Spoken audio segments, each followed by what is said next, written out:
Hi guys, ఈరోజు వీడియోలో మనం ఇండియాలో ఉన్న కాలేజెస్లో టాప్ 10 బెస్ట్ ప్రైవేట్ కాలేజెస్ వాటికున్న బెస్ట్ థింగ్స్ అలాగే లొకేషన్ ఇంకా ఫీజు ఎలా ఉంటుంది అనేవి తెలుసుకుందాం. ఇందులో ఎక్కువ ప్రైవేట్ యూనివర్సిటీస్ అయితే ఉంటాయి అండ్ ఇవి ఓవరాల్గా బెస్ట్ కాలేజెస్. అంటే ఏ గ్రూప్కి సంబంధించి అయినా ఈ కాలేజెస్ బాగుంటాయి అనుకోవచ్చు. అండ్ డిఫరెంట్ గ్రూప్స్ని బట్టి ఇవైతే మారుతూ ఉంటాయి. ఎలా అంటే ఇప్పుడు ఒక కాలేజ్కి ఒక కోర్స్కి 9/10 ఉంటుంది అనుకుందాం, అలాగే ఒక కోర్స్కి 6/10 ఉంటుంది. బట్ ఇప్పుడు చెప్పే కాలేజెస్ అన్నీ కూడా 8/10, అది కూడా అన్ని కోర్సెస్కి అదే రేంజ్లో ఉంటాయి. అంటే నిజంగా ఆ రేటింగ్ అని కాదు, మీకు అర్థం అవ్వాలని అలా చెప్తున్నాను అంతే. ఈ కాలేజెస్ బెస్ట్ అని చెప్పడానికి మనం యూస్ చేసే క్రైటీరియా ఏంటంటే సింపుల్. చాలా ఆర్గనైజేషన్స్ చాలా కాలేజెస్కి వాళ్ళ క్రెడిబిలిటీని బట్టి ర్యాంకింగ్స్ ఇస్తూ ఉంటారు.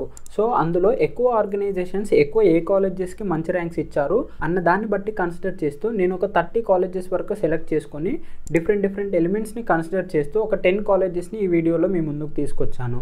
ముందు ఈ కాలేజెస్ ఎలాంటి వాళ్ళ కోసం అంటే ఎవరైతే కాంపిటేటివ్ ఎగ్జామ్స్ లైక్ జేఈలో కానీ నీట్లో కానీ లేదా సెంట్రల్ యూనివర్సిటీస్కి సంబంధించిన ఎంట్రన్స్ ఎగ్జామ్స్లో ర్యాంక్స్ రాని వాళ్ళు ఉంటారో వాళ్ళకు, అవే కాదు ఇంకా మన దగ్గర ఎంసెట్ లాంటి ఎగ్జామ్స్లో కూడా మంచి కాలేజెస్ రాకపోతే ఇంకా మనీ ఖర్చు అయినా పర్లేదు మంచి కాలేజెస్లో జాయిన్ అవ్వాలనుకునే వాళ్ళు ఉంటారు కదా, అలాంటి వాళ్ళకి ఈ కాలేజెస్ సూట్ అవుతుంది. అట్లనే చాలా వరకు స్టూడెంట్స్ ఐఐటీస్ ఎన్ఐటీస్ లాంటి కాలేజెస్లో జాయిన్ అవ్వాలనుకుంటారు. బట్ మంచి ర్యాంక్స్ రాకపోవడం వల్ల లేదా కట్ ఆఫ్స్ పెరగడం వల్ల ఈవెన్ రిజర్వేషన్ వల్ల కూడా ర్యాంక్స్ రాకుండా జస్ట్ 1 or 2 మార్క్స్తో సీట్ రాని వాళ్ళు చాలా ఉంటారు. సో అలాంటి వాళ్ళకైతే ఈ కాలేజెస్ బాగా ఉపయోగపడతాయి. చక్కగా చదువుకొని ర్యాంక్స్ తెచ్చుకోవచ్చు కదా బ్రో, ఎందుకు మనీ వేస్ట్ పనులు అంటారేమో. ఇక్కడ ఒక ఫ్యాక్ట్ ఏంటంటే ఇండియాలో జస్ట్ 5% స్టూడెంట్స్ మాత్రమే ఐఐటీస్ ఎన్ఐటీస్ అండ్ ట్రిపుల్ ఐటీస్లో ఉన్నారు. ఇంకో 5% students central or state government యూనివర్సిటీస్లో ఉన్నారు. ఇంకా మిగతా 90% స్టూడెంట్స్ మొత్తం కూడా ప్రైవేట్ కాలేజెస్లో చదువుతున్నారు. అందుకే ఇలాంటి కాలేజెస్ మనకి ఇంకా చాలా అవసరం. సో ఇంకా లేట్ చేయకుండా మనం ఇండియాలో బెస్ట్ ప్రైవేట్ కాలేజెస్లో ఫస్ట్ కాలేజ్ చూసినట్లయితే అమృత విశ్వవిద్యాపీఠం. ఈ కాలేజ్ తమిళనాడులోని కోయంబత్తూరులో ఉంటుంది. అమృత వాళ్ళవి చాలా క్యాంపస్లు అయితే ఉంటాయి. అమృతపురిలో అమరావతి, బెంగళూరు, చెన్నై, కోయంబత్తూర్ ఇలా చాలా ఉంటాయి. బట్ అమృతపురి క్యాంపస్ బెస్ట్ ఉంటుంది. సో ఇండియాలో ఉన్న కాలేజెస్లో బెస్ట్ ప్రైవేట్ కాలేజ్ అయితే ప్రస్తుతానికి ఇదే. ఇండియాలో ఉన్న కొన్ని ఐఐటీస్ ఎన్ఐటీస్ కంటే కూడా ఈ కాలేజ్ చాలా బెటర్. బట్ ఫీ అయితే ఉంటుంది, ఇప్పుడు చెప్పే అన్ని కాలేజెస్లో కూడా ఫీ ఉంటుంది. ఎంత ఉంటుంది అన్నది అయితే అప్రాక్సిమేట్గా చెప్తాను, ఇంకా ఎక్కువ ఉండొచ్చు తగ్గొచ్చు. అండ్ వీటికి సంబంధించిన ఎంట్రన్స్ ఎగ్జామ్స్ అయితే కొన్ని ఉంటాయి, అవి ఏంటనేవి కూడా చెప్తాను. ఈ ఎగ్జామ్స్ ఇఫ్ మీరు ఈ కాలేజెస్లో జాయిన్ అవ్వాలనుకుంటే ఫీజు తగ్గడానికి అయితే యూజ్ అవుతాయి. అలాగే కొన్ని అయితే ఫీ పే చేసినా కూడా ఎంట్రన్స్ ఎగ్జామ్స్ అయితే ఖచ్చితంగా రాయాల్సి ఉంటుంది. అమృత విశ్వవిద్యాపీఠం ఇది NAC A++ ఇన్స్టిట్యూట్. ఇంకా అమృతలో ఫీ చూసుకున్నట్లయితే UG ప్రోగ్రామ్స్కి 6 lakhs to 14 lakhs per annum వరకు అయితే ఉంటుంది. ఫీజు వినగానే కంగారు పడకండి. ముందు చెప్పినట్లు ఇందులో మీకు మంచి స్కాలర్షిప్స్ ఉంటాయి. దానికోసం ఎంట్రన్స్ ఎగ్జామ్స్ అయితే ఖచ్చితంగా రాయాలి. ఈ కాలేజే కాదు, ఇప్పుడు చెప్పే అన్ని కాలేజెస్ అంతే. అమృతలో జాయిన్ అవ్వాలంటే AEEE అనే ఎగ్జామ్ అయితే ఖచ్చితంగా రాయాల్సి ఉంటుంది. అలాగే JEE mains and advance base చేసుకొని కూడా ఇందులో జాయిన్ అయ్యే ఛాన్స్ ఉంటుంది. సెకండ్ వన్ వచ్చేసి Manipal academy of higher education. ఈ కాలేజ్ని మణిపాల్ యూనివర్సిటీ అని కూడా అంటారు. ఈ కాలేజ్ వచ్చేసి కర్ణాటకలోని మణిపాల్లో ఉంటుంది.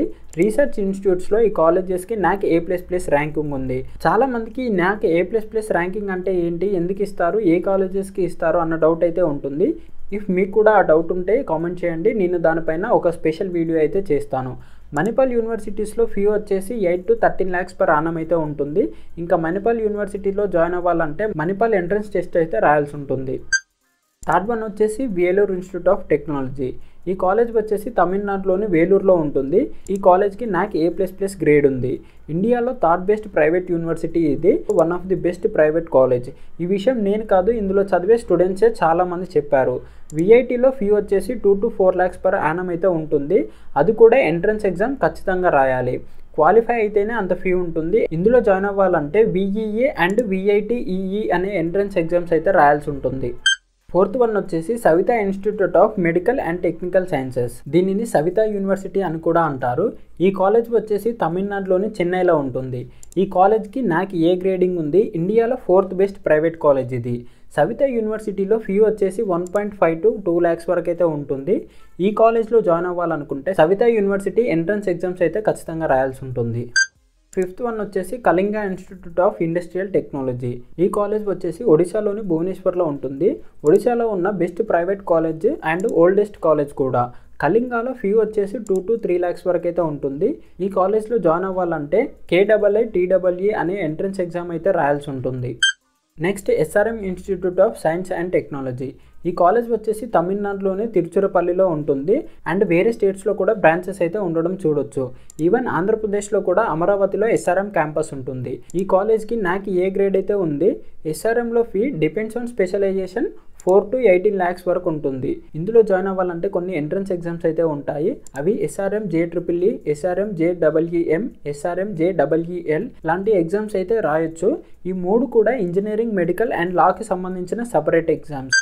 నెక్స్ట్ వచ్చేసి Thapar institute of engineering and technology. దీనిని తపర్ యూనివర్సిటీ అని కూడా అంటారు. ఇది వచ్చేసి పంజాబ్లోని పటియాలాలో ఉంటుంది. ఈ కాలేజ్కి నాకు A+ గ్రేడింగ్ అయితే ఉంది. తపర్ యూనివర్సిటీలో ఫీ వచ్చేసి 4 to 5 lakhs per annum ఉంటుంది. ఇందులో జాయిన్ అవ్వాలంటే తపర్ ఎంట్రన్స్ ఎగ్జామ్ అయితే రాయాల్సి ఉంటుంది. Next Chandigarh university. ఈ యూనివర్సిటీ వచ్చేసి పంజాబ్లోని మొహాలీలో ఉంటుంది. ఈ కాలేజ్కి నాకు A+ ర్యాంకింగ్ అయితే ఉంది. చండీగఢ్ యూనివర్సిటీలో ఫీ వచ్చేసి 4 lakhs per annum వరకు అయితే ఉంటుంది. ఈ కాలేజ్లో జాయిన్ అవ్వాలనుకుంటే CUCET అనే ఎగ్జామ్ అయితే రాయాల్సి ఉంటుంది. నెక్స్ట్ వచ్చేసి లవ్లీ ప్రొఫెషనల్ యూనివర్సిటీ. ఈ కాలేజ్ వచ్చేసి పంజాబ్లోని జలంధర్లో ఉంటుంది. ఈ కాలేజ్కి నాకు A++ గ్రేడ్ ఉంది. ఈ కాలేజ్ని నేను రీసెంట్గా విజిట్ కూడా చేశాను. సో దానిపైన ఫుల్ వీడియో అయితే చేశాను. మీలో ఎవరైనా ఇంట్రెస్ట్ ఉన్న వాళ్ళు ఉంటే ఆ వీడియో చేస్తే మీకు ఫుల్ ఇన్ఫర్మేషన్ అయితే తెలుసుకోవచ్చు. అండ్ ఇంకా మీరు సపోర్ట్ చేస్తే ఇలాగే ఇంకా చాలా కాలేజెస్ డైరెక్ట్ విజిట్ చేసి రివ్యూ ఇవ్వడానికి అయితే నేను రెడీగా ఉన్నాను. ఇంకా LPUలో ఫీ చూసుకున్నట్లయితే కనుక 2 to 4 lakhs per annum వరకు అయితే ఉంటుంది. అండ్ మీరు LPUలో జాయిన్ అవ్వాలనుకుంటే మీరు LPU నెక్స్ట్ ఎగ్జామ్ అయితే రాయాల్సి ఉంటుంది. నెక్స్ట్ వచ్చేసి Kalasalingam academy of research and education. ఈ యూనివర్సిటీ వచ్చేసి తమిళనాడులోని తంజావూరులో అయితే ఉంటుంది. ఈ కాలేజ్కి నాకు A++ ర్యాంకింగ్ ఉంది. ఈ యూనివర్సిటీలో ఫీ వచ్చేసి 4 to 7 lakhs per annum వరకు ఉంటుంది. ఈ కాలేజ్లో జాయిన్ అవ్వాలంటే KUCEE అనే ఎంట్రన్స్ ఎగ్జామ్ అయితే రాయాల్సి ఉంటుంది. కోనేరు లక్ష్మయ్య ఎడ్యుకేషన్ ఫౌండేషన్ యూనివర్సిటీ. దీనినే KL యూనివర్సిటీ అని కూడా అంటారు. ఈ యూనివర్సిటీ వచ్చేసి ఆంధ్రప్రదేశ్లోని విజయవాడలో ఉంటుంది. KL యూనివర్సిటీలో ఫీ వచ్చేసి 2,70,000 per annum వరకు అయితే ఉంటుంది. ఈ కాలేజ్లో జాయిన్ అవ్వాలనుకుంటే KLEEE అనే ఎంట్రన్స్ ఎగ్జామ్ అయితే రాయాల్సి ఉంటుంది. సో ఇవి గైస్ ఇండియాలో ఉన్న బెస్ట్ ప్రైవేట్ కాలేజెస్ ఓవరాల్గా. సో మీరు ఎలాంటి గ్రూప్ అయినా సరే మీకు గవర్నమెంట్ సీట్ రాలేదనుకున్నా లేదా మంచి ర్యాంక్స్ అండ్ మీకు కావాల్సిన కాలేజ్ రాకపోయినా ప్రైవేట్ వాటిలో జాయిన్ అవ్వాలనుకుంటే ఇవే బెస్ట్ కాలేజెస్. అండ్ ఇందులో ప్రతి కాలేజ్కి కూడా ఫీ ఉంటుంది. అందులో కూడా మీరు ఆ కాలేజ్కి సంబంధించిన ఎంట్రన్స్ ఎగ్జామ్స్ రాస్తే మీకు అందులో కొంచెం కన్సెషన్ ఉంటుంది. అలాగే ఇంకో విషయం ఏంటంటే చాలా వరకు IITs అండ్ NITs బెస్ట్ అనుకుంటారు. అవును, అఫ్కోర్స్ అవే బెస్ట్, ఎప్పటికీ అవే టాప్లో ఉంటాయి. బట్ నేను ఇప్పుడు చెప్పిన కాలేజెస్ కూడా కొన్ని IITs అండ్ NITs కంటే కూడా బెస్ట్ కాలేజెస్. ఇంకా అంతంత ఫీజు కాకపోయినా తక్కువ ఫీజులో కూడా మంచి కాలేజెస్ అయితే ఉంటాయి. సో అవి కూడా మీకు నెక్స్ట్ వీడియోస్లో చెప్తాను. సో ఫాలో అవుతూ ఉండండి. మీకు ఎలాంటి డౌట్ ఉన్నా కూడా కామెంట్ చేయండి, నేను ఖచ్చితంగా రిప్లై ఇస్తాను. మీ కోర్స్, మీ requirement and main thing financial పొజిషన్ని బట్టి చూస్ చేసుకోవచ్చు.